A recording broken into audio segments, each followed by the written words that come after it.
Brought to you by TechnoSpark 20 series smartphones. ईमानदारी से तन मन धन से आज से लेकर जीवन के अंत तक पायलट साहब के साथ हमारे कलाकार, मैं किसका नाम ले रहा आपको?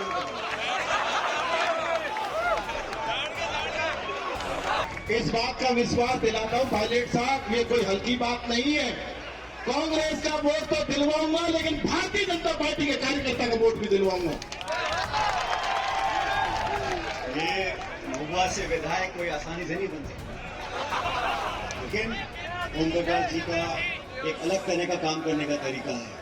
और आज उन्होंने जो सच्चे मन से बोला है, ओम प्रकाश जी आप भी बहुत ऊपर नीचे रहे, लेकिन आज आपका भाषण भी मैंने सुना। अभी राजनीति है, अलग अलग साल के अलग अलग महीने में अलग अलग फल खाने को मिलते हैं, गर्मी में कुछ, सर्दी में कुछ।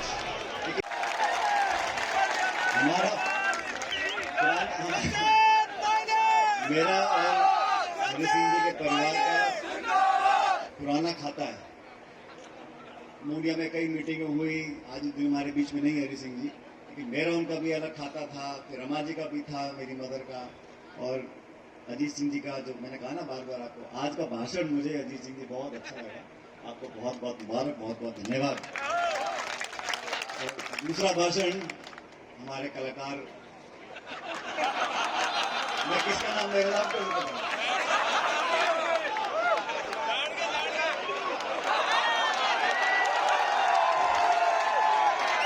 मैं इस बात का विश्वास दिलाता हूं पायलट साहब, ये कोई हल्की बात नहीं है। कांग्रेस का वोट तो दिलवाऊंगा, लेकिन भारतीय जनता पार्टी के कार्यकर्ता का वोट भी दिलवाऊंगा। ये महुआ से विधायक कोई आसानी से नहीं बन सकता। यहाँ की चुनौती अलग तरह की है, समीकरण क्या है, पार्टी, नेता, अभिनेता, दुनिया भर के, लेकिन ओम प्रकाश जी का एक अलग तरह का काम करने का तरीका है। और आज उन्होंने जो सच्चे मन से बोला है, ओम प्रकाश जी आप भी बहुत ऊपर नीचे रहे, लेकिन आज आपका भाषण भी मैंने सुना। अभी राजनीति है, अलग अलग साल के अलग अलग महीने में अलग अलग फल खाने को मिलते हैं, गर्मी में कुछ, सर्दी में कुछ। लेकिन ये आज का जो मन से मैंने ओम प्रकाश हुड्डा जी का भाषण सुना और जो उन्होंने कहा, मुझे इनका पूरा विश्वास है, सारे रिकॉर्ड तोड़कर इस महुआ विधानसभा, ममता जी भाषण निर्देश करा के बारे में मुझे लगता नहीं ममता जी आप कुछ कर पाओगी, क्योंकि महुआ में जो रिकॉर्ड बनेगा उसका कोई तोड़ नहीं है। और इस लोकसभा चुनाव में देखो, मैं तो सीधम सख्त बात करता हूँ, आगे पीछे नहीं करूंगा मैं, ठीक है। भाषण देने को बहुत जगह है, लेकिन दौसा में भाषण नहीं दूंगा, आपको साफ साफ बताता हूँ। इस चुनाव में मुरारीलाल मीणा जी अगर सांसद बनेंगे तो किसी का मंत्री पद जाने वाला नहीं है। फिर बोलता हूं, मुरारीलाल जी अगर सांसद बनेंगे तो राजस्थान सरकार के किसी मंत्री का पद जाने वाला नहीं है, सब वहीं रहेंगे जहां है। इसीलिए इस चुनाव में 20 साल से सूखा पड़ा है। 2004 में मैं जीत कर गया था कांग्रेस पार्टी से, लगातार यहां हम लोग जीत नहीं पा रहे हैं। इस बार जो माहौल मुझे दिख रहा है, बस्ती में, चाकसू में, थानागाजी में, महुआ, बांदीपुर, दौसा, हर जगह सब लोग चाहते हैं और तुलना कर रहे हैं, हमारा उम्मीदवार भाजपा का उम्मीदवार, हमारी सरकार भाजपा की सरकार, हमारी सोच भाजपा की सोच। जब पार्टी बढ़िया, उम्मीदवार बढ़िया, काम बढ़िया, तो आप लोगों को पेटी फुल करने को जोर नहीं आना चाहिए। अभी यहां पर सब मंच पे नेता लोग खड़े बैठे हैं। ये चुनाव भविष्य को बहुत कुछ तय करेगा। किसी कारणवश हम लोग सरकार नहीं बना पाए राजस्थान में, लेकिन कांग्रेस और बीजेपी का जो वोट का अंतर है वो 1 या 2% है, वो लंबा चौड़ा नहीं है। आप लोगों ने बहुत वोट डाली, लेकिन किसी कारणवश हम नहीं जीत पाए, सरकार नहीं बना पाए।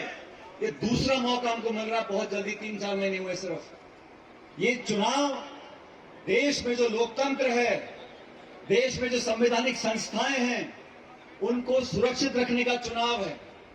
70 साल से जिन संस्थाओं को अलग अलग सरकारों ने पोषित किया, ताकतवर बनाया, उनकी विश्वसनीयता को कायम रखा, इन 10 सालों में इस बीजेपी की सरकार ने उन सब संस्थाओं को खोखला करने का काम किया।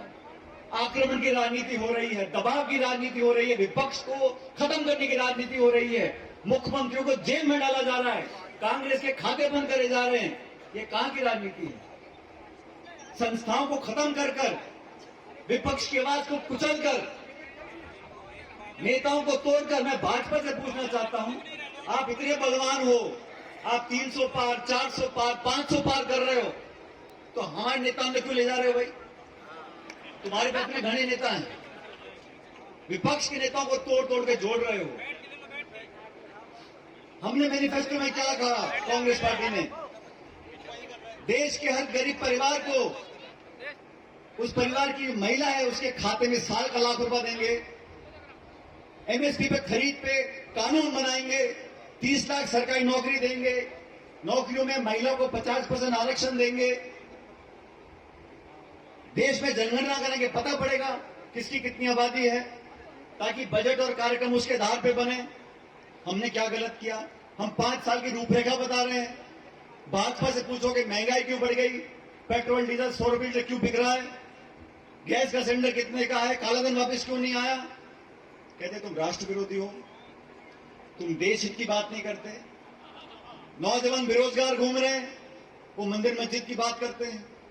अपराध बढ़ गया, महंगाई बढ़ गई, करप्शन बढ़ गया, कालाधन नहीं आया, नौकरी नहीं लगी, उद्योग नहीं लगे, तो हिंदुस्तान पाकिस्तान की बात करते हैं। व्यवस्था को बदलने का समय है साथियों।